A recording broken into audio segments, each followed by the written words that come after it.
He walked into a small Memphis hotel just looking for a quiet place to stay. But the moment he heard the receptionist switch between French, Korean, and Arabic, he knew he'd found something most people spend a lifetime overlooking. The first thing Rhodes Ellington noticed when he stepped into the lobby of the Hawthorne Court Inn wasn't the worn red carpeting or the brass bell on the front desk. It was the voice. Not loud, not attention-seeking, just steady and precise. He stopped walking before he even realized why. The woman at the desk was helping a family check in.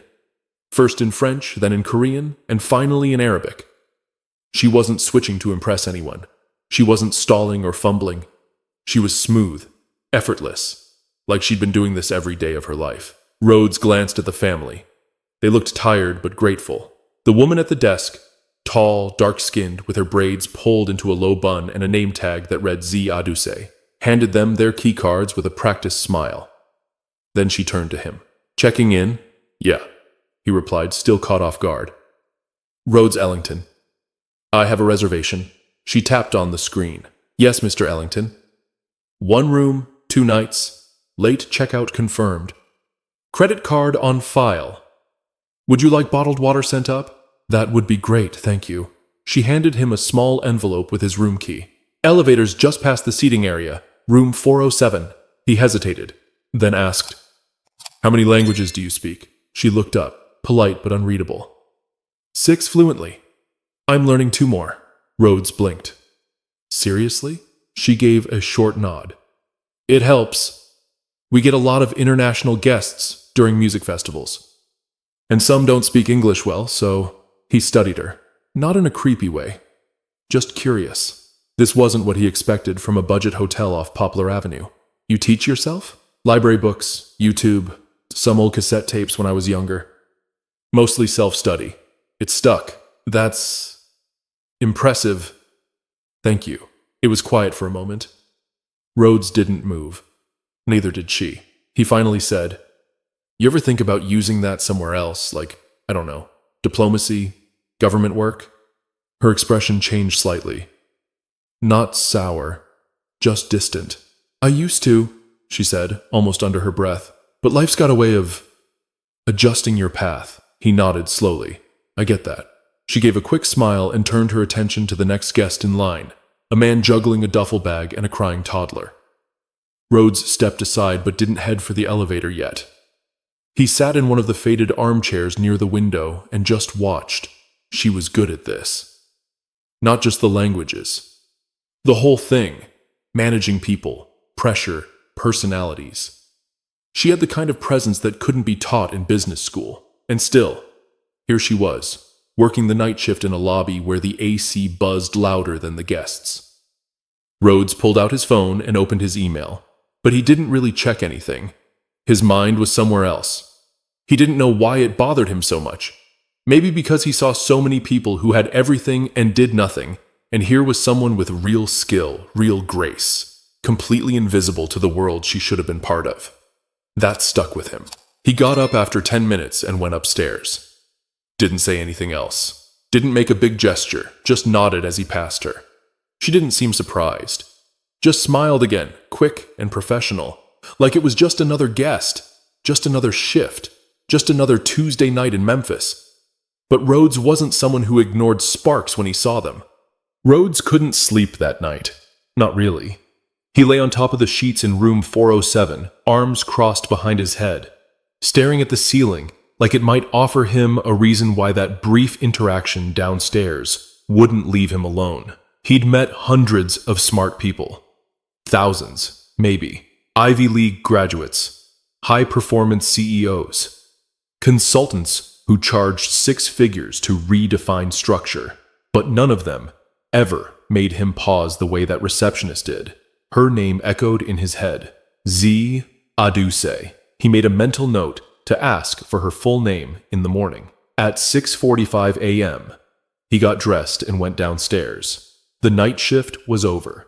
A different woman, older and half asleep, stood at the front desk. Rhodes grabbed a coffee from the lobby and sat down again, this time with purpose. She didn't come in until just after 2 p.m. He watched her walk in, head held high, in a dark blue sweater and long beige skirt. She didn't notice him right away, but when she took her place behind the desk and looked up, her expression flickered. Not surprised, not annoyed, just curious. "You're still here?" she asked, only half joking. Rhodes stood up and approached. "Meeting got pushed. I figured I'd stay another night," she nodded. "All right. Want me to extend your reservation?" He hesitated. "Actually, I was hoping we could talk." She gave him a neutral look. "About what?" "About what you told me yesterday.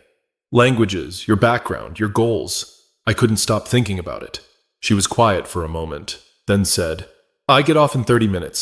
There's a sandwich shop across the street. It's not glamorous, but they have decent tea." Rhodes smiled. "Tea's fine." 35 minutes later, they were seated near a window, a chipped ceramic mug between them, and she finally told him her full name.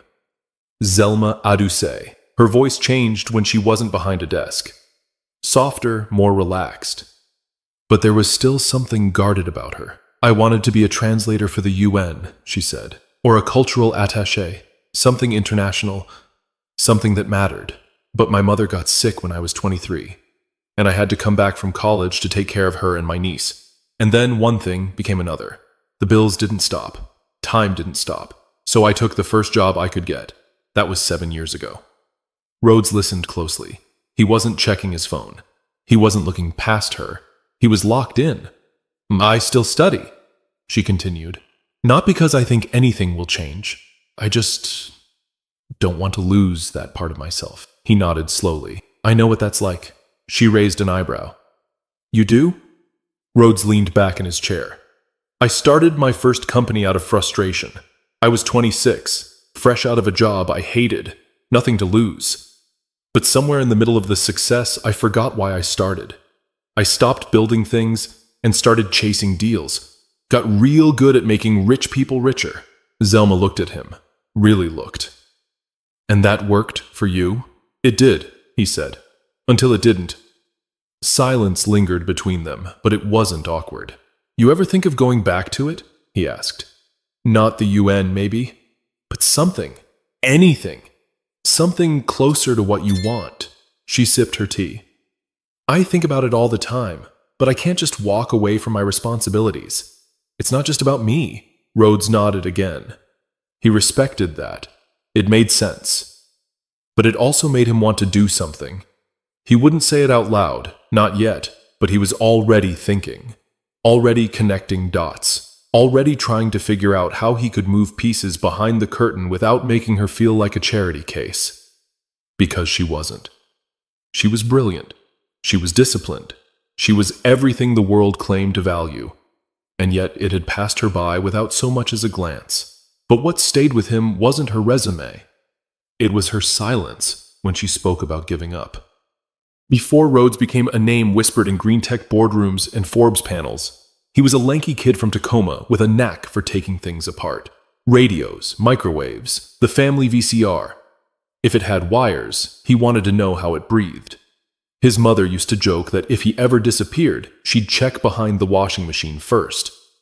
He wasn't born into money. His father taught high school algebra. His mom worked part-time in a dental office, but he got a scholarship to Oregon State, studied mechanical engineering, and discovered early on that his real gift wasn't just building stuff. It was seeing potential before others did. By 27, he'd built and sold his first company, solar panel optimization software that nobody took seriously until a German firm scooped it up for $14 million. His second company, even bigger, focused on grid storage, how to store renewable energy efficiently without it bleeding into nothingness when the sun set or the wind stalled. He sold that one at 35. After taxes, he had more than enough to live 6 lives without lifting a finger. And for a while, that's what he did. Traveled, invested, ate too well, slept too late. But fulfillment? That didn't come easy. His name became currency. He got invited to panels and retreats and quiet dinners in Aspen where billionaires talked about changing the world over Wagyu sliders and crystal water glasses. But Rhodes wasn't interested in changing the world anymore. He just wanted to find something that felt real again. That's why he started the Ellington Global Foundation. Not to be praised, not to dodge taxes, But because he had a suspicion that the best ideas didn't come from boardrooms. They came from people who'd never been invited to one. Still, over the last 2 years, even the foundation started to feel like another system. Endless grant meetings, strategy reviews, PowerPoint decks on impact metrics. The soul was there, somewhere, but it was buried. That's why Memphis hadn't been random. He'd taken this trip on purpose, told his assistant to find a mid-tier hotel, not a skyscraper suite. He needed to hear something unfamiliar, see someone who reminded him what drive actually looked like. He just hadn't expected to find all that in a hotel receptionist. Zelma. She haunted him in a way he hadn't felt since his 20s. Not romantically. It wasn't that. It was something deeper. The kind of presence that demanded to be seen, even if the world didn't notice. After their lunch at the sandwich shop, he went back to his room and stood at the window for over an hour. Memphis traffic moved below. Sunlight hit the street like an afterthought. He opened his laptop, searched her name. Nothing came up. No LinkedIn, no public posts, no articles, no YouTube videos. That bothered him more than he expected. He sent a message to a contact at Georgetown's School of Foreign Service. Asked a few quiet questions. What would it take to get someone like her in? Was there space for a private, full-ride sponsorship? Anonymous. Depends on the candidate. The contact wrote back. If they're as good as you say, we'll make space. Rhodes closed the lid of his laptop. He didn't like moving fast.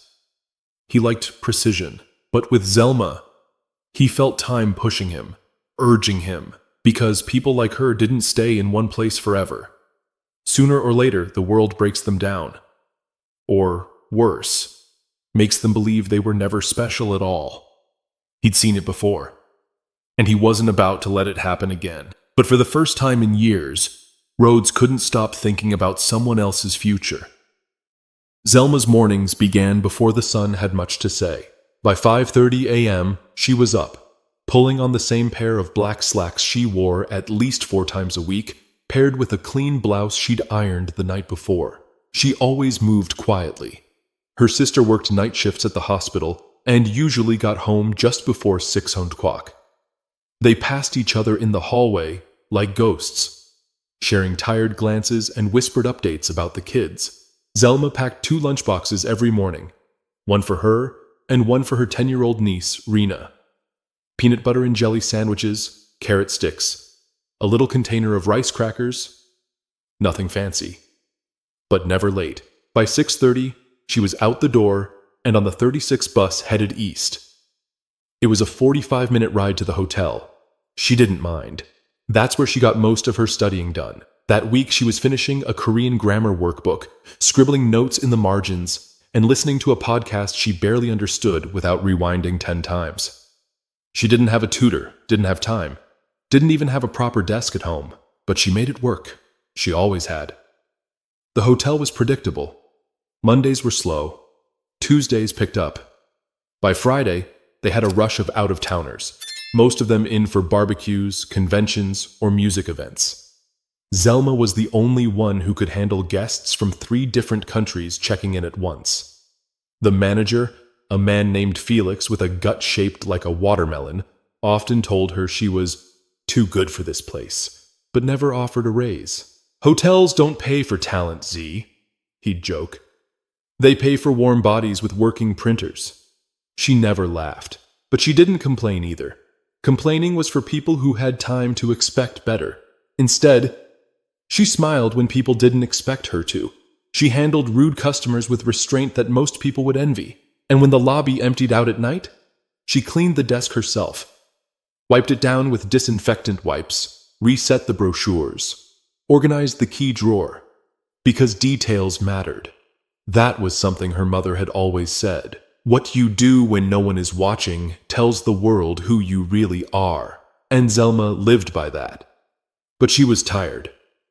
Not just physically, though that too. She was tired of the almosts. The people who told her she should be somewhere else, doing something more. The friends who'd once promised to help her get back into school but slowly stopped returning texts. The way everyone assumed she was just passing time behind that desk, instead of surviving it. There were nights she'd come home and sit in her car in the driveway for 20 minutes just to breathe. No music, no scrolling, just silence. She had dreams, still big ones. She wanted to see places she'd only read about in language textbooks, wanted to sit across from world leaders one day and translate not just their words, but the meaning behind them. She believed language was more than communication. It was connection, nuance, emotion. It was history. But when rent was due and groceries had to be stretched, and Raina's field trip needed a signed permission slip and a check for $12.50, dreams felt like luxury goods in a store she couldn't afford to enter.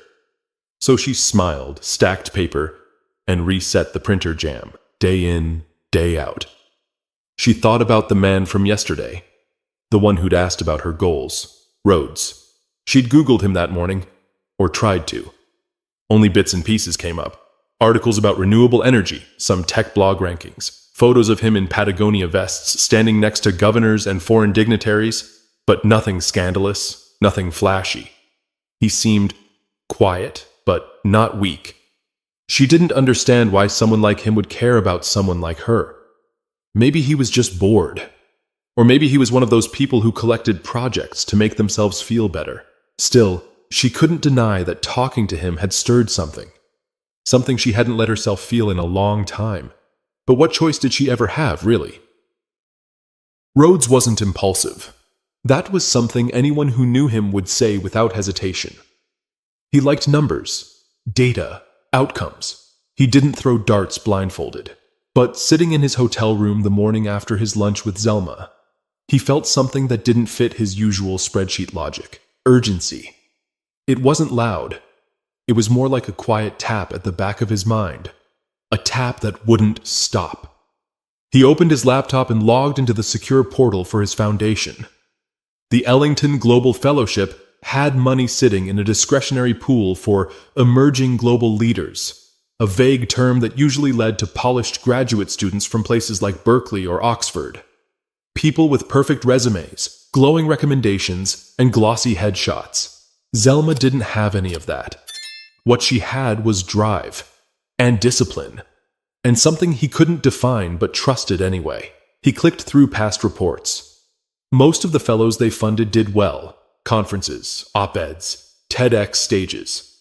But none of them had ever checked in guests at a Memphis hotel while teaching themselves Swahili on the side. He reached out to Naomi Gregor, his program director in DC. Need a fast-track file opened. Private candidate. I'll handle the funding, just tell me what documentation you'll need. Naomi responded within 15 minutes. Rhodes. We can do that. Is it for press? No. Recommendation letters? None. Resume? Not sure she has one. He sent a second message. Just trust me on this one.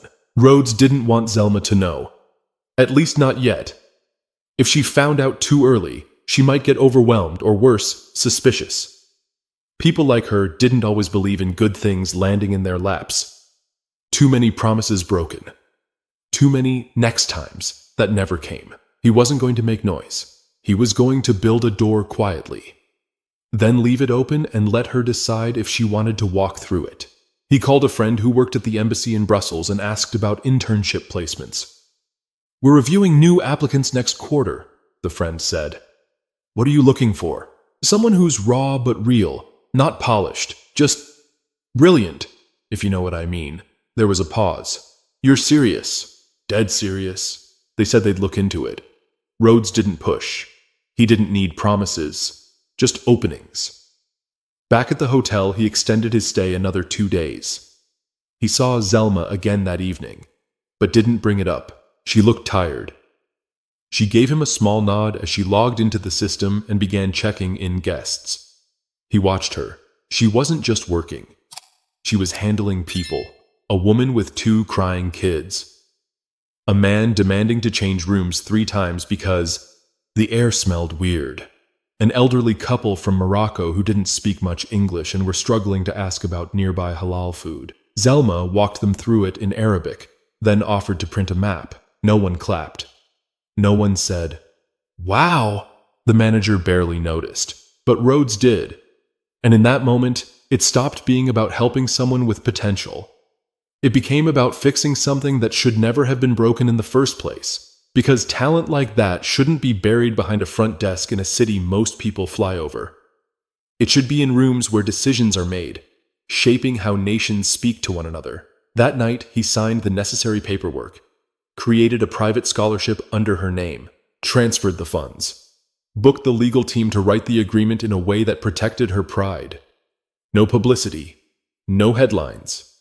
Just one shot, fully paid at Georgetown's international diplomacy program, and an internship offer waiting for her in Brussels should she want it. All she had to do was say yes. But the hardest part was not telling her right away. Zelma didn't recognize the number at first. It was a Virginia area code. She let it ring twice before answering, standing behind the front desk while flipping through reservation sheets. "Hello?" A clear female voice came through.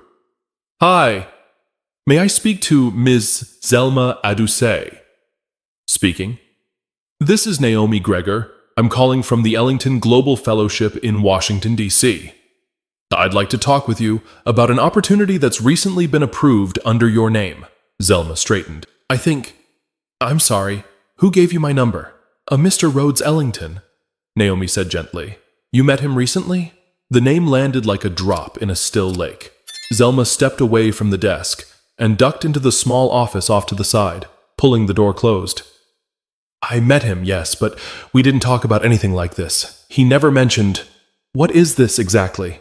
"A full academic sponsorship," Naomi said, "for a master's in international diplomacy, fully funded, including housing, travel, and books. There's also an internship offer waiting at our Brussels branch if you choose to accept. You'll have a week to review the documents." Zelma went quiet. She sat down slowly in the chair next to the filing cabinet. "This has to be a mistake," she said.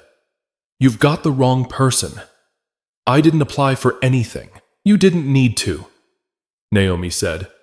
"Mr. Ellington requested this be arranged on your behalf. He said you'd earned the opportunity long before anyone noticed." Zelma was still. Completely still. The kind of still that comes when your body stops reacting, like your breath forgets its rhythm. Can I see this in writing?" "Of course. We're sending a package by courier. It should arrive within 2 days. Please take your time reviewing it. There's no pressure. We only ask that you consider it with the seriousness it deserves." She hung up 10 minutes later, still not fully believing what she'd heard. That evening, she told her sister, Amya. "He did what?" Amya asked, pausing with a plate in her hand. "That man from the hotel," Zelma repeated, more slowly this time. "He arranged a full ride. Georgetown, diplomacy, an internship overseas." Her sister leaned against the counter and stared. "Did he say why?" "No." "Did he ask you for anything?" "No." "Not a thing." Amya let out a short breath and shook her head. "Girl, you better not run from this. This isn't some scam. You've been working your whole life for a break like this." Zelma didn't sleep that night. Her mind spun, not just with doubt, but with guilt. She kept thinking about the hotel, her paycheck, her niece's school shoes, the rent, the stability she'd barely held on to. Could she really just leave? 2 days later, the envelope came, heavy, cream-colored, embossed with the seal of the Ellington Global Fellowship. She tore it open at the kitchen table. Inside, a formal letter, a certificate of fellowship, and a handwritten note on thick stationery. "Zelma, this is not a gift. This is a correction. You were meant for more, and you've done enough waiting. No catch. Just go do what you were born to do. R.E." She read it again, and again, and again. The fourth time, her hands were shaking. Her sister came in and stood behind her, looking over her shoulder. "Is it real?" Zelma nodded, holding the letter to her chest like it was glass. "I think it is." She didn't cry right away. But when she got up and looked in the mirror, she saw herself. Not the tired receptionist, not the girl with a clipboard, but the woman who might finally get to start the life she was supposed to live. But it wasn't until she reread the letter for the third time that it hit her. This was real. 6 months later, Zelma stepped off a tram in Brussels, clutching a leather folder under one arm and a navy blue tote bag over her shoulder. It was early March, cold, gray, and wet, but she barely noticed the chill. Her mind was too busy juggling the weight of everything she'd left behind, and everything ahead. The internship started that week. She'd landed a modest studio apartment near Rue de la Loi, just walking distance from the embassy and the foundation offices. It wasn't glamorous, thin walls, a leaky faucet, but it was hers. No roommate, no rotating shifts, no printer jams or late check-ins, just quiet and possibility. Her first morning at the Ellington Foundation's Brussels office felt like walking into a world she used to only read about. The reception area gleamed with glass and steel. Accents in 4 different languages filled the halls: Dutch, English, French, and German. Zelma's badge felt strange clipped to her blazer. Too official. Too real. Inside the briefing room, 10 other interns had already taken their seats. Ivy League degrees, polished accents, clothes that looked handpicked by someone with a black Amex. But no one looked her way like she didn't belong, at least not out loud. She sat down, smoothed her skirt, and tried to steady her breathing. The door opened, and there he was, Rhodes Ellington. He didn't walk in like a boss. He didn't announce himself or expect applause. He simply stepped forward, adjusted his glasses, and greeted them like colleagues. "Some of you know who I am," he said. "If you don't worry. I'm not here to be a celebrity. I'm here to listen, guide, and, hopefully, stay out of your way while you do something great." Zelma kept her eyes down. He continued, moving through logistics and expectations, but at no point did he mention her name. He didn't point her out. He didn't even glance her way longer than necessary.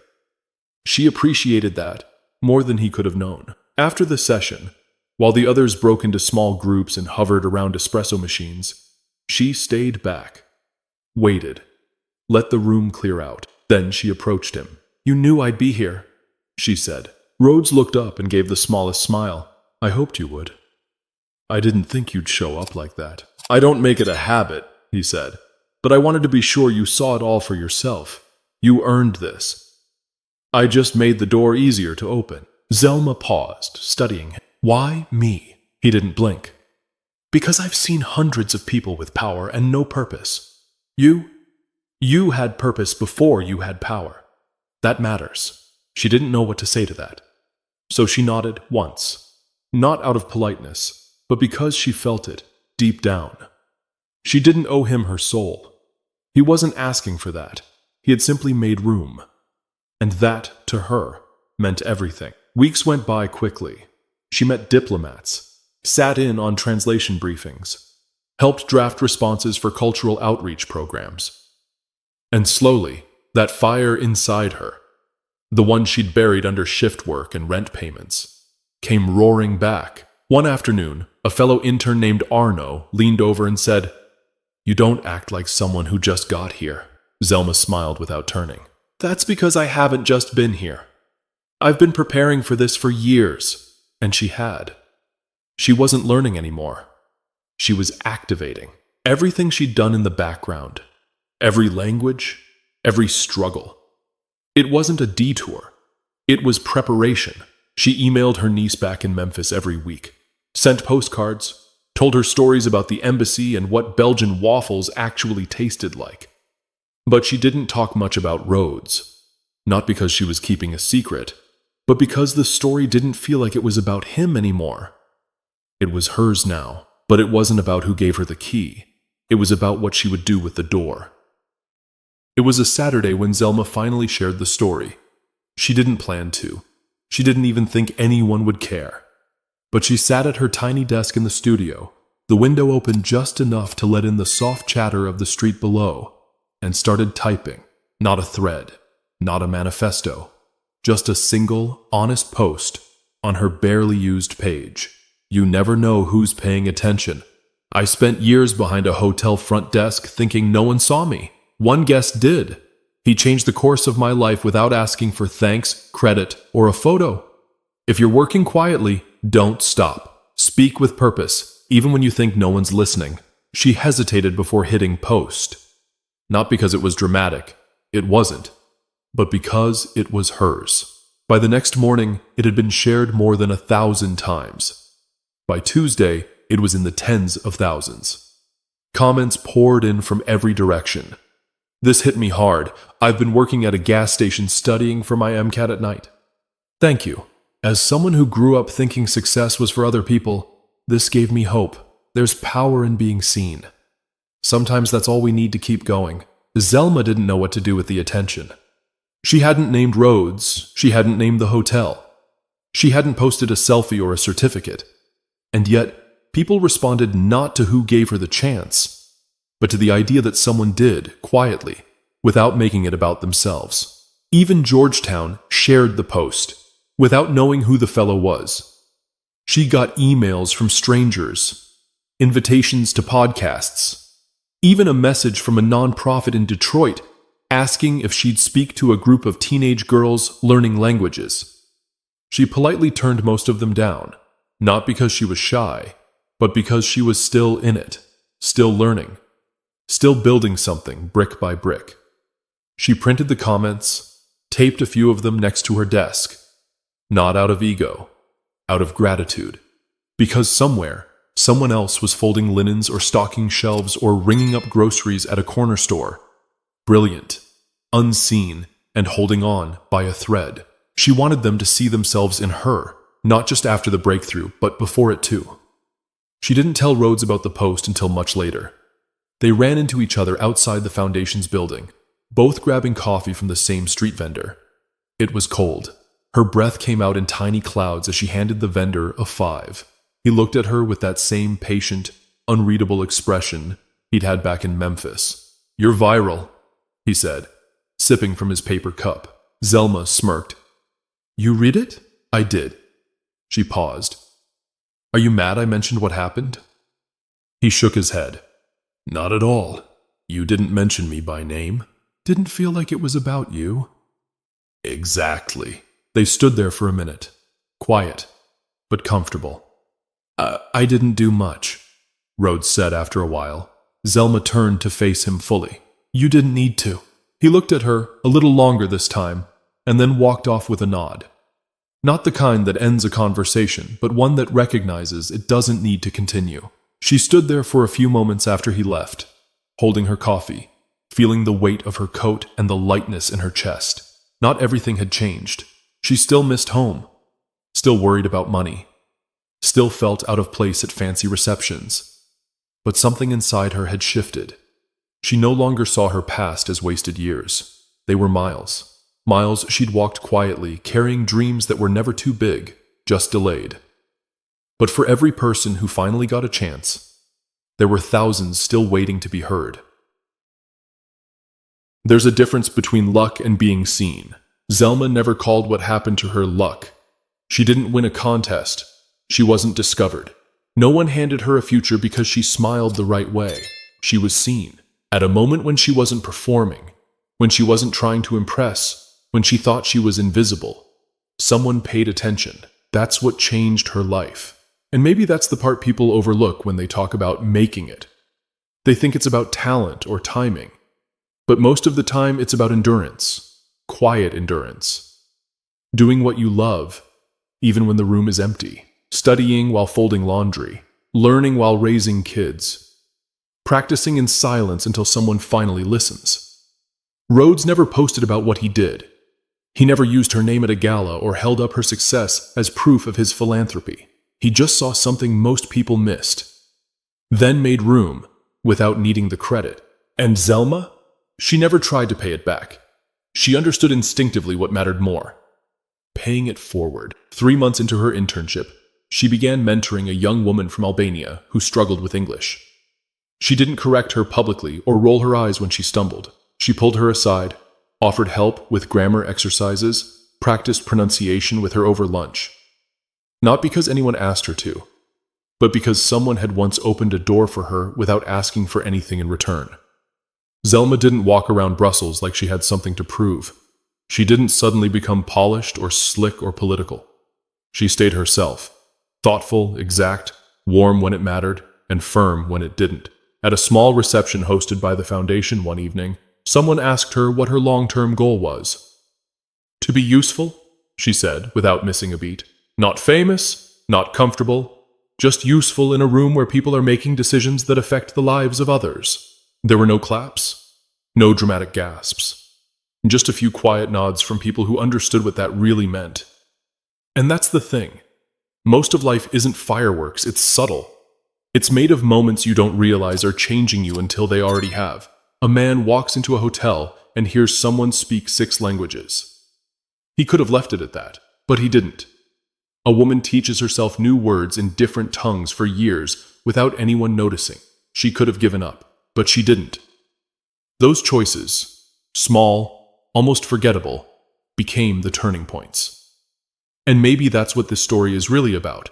Not about roads, not even about Zelma entirely, but about you, about whoever's listening, working late, studying between shifts, holding on to some goal that feels too far away to reach. Keep speaking with purpose, even if it feels like no one's listening, because someone might be. And even if they aren't, not yet, you'll be ready when they do. If this story moved you in any way, remember, there are Zelmas everywhere. People waiting for a chance, not a handout. People who just need one person to stop, notice, and take them seriously. If you know someone like that, be their roads. And if you are someone like that, don't stop showing up. Hit that like button if you felt this. Subscribe for more stories that aren't about celebrities or headlines, but about people like you, real, resilient, unseen, until they aren't.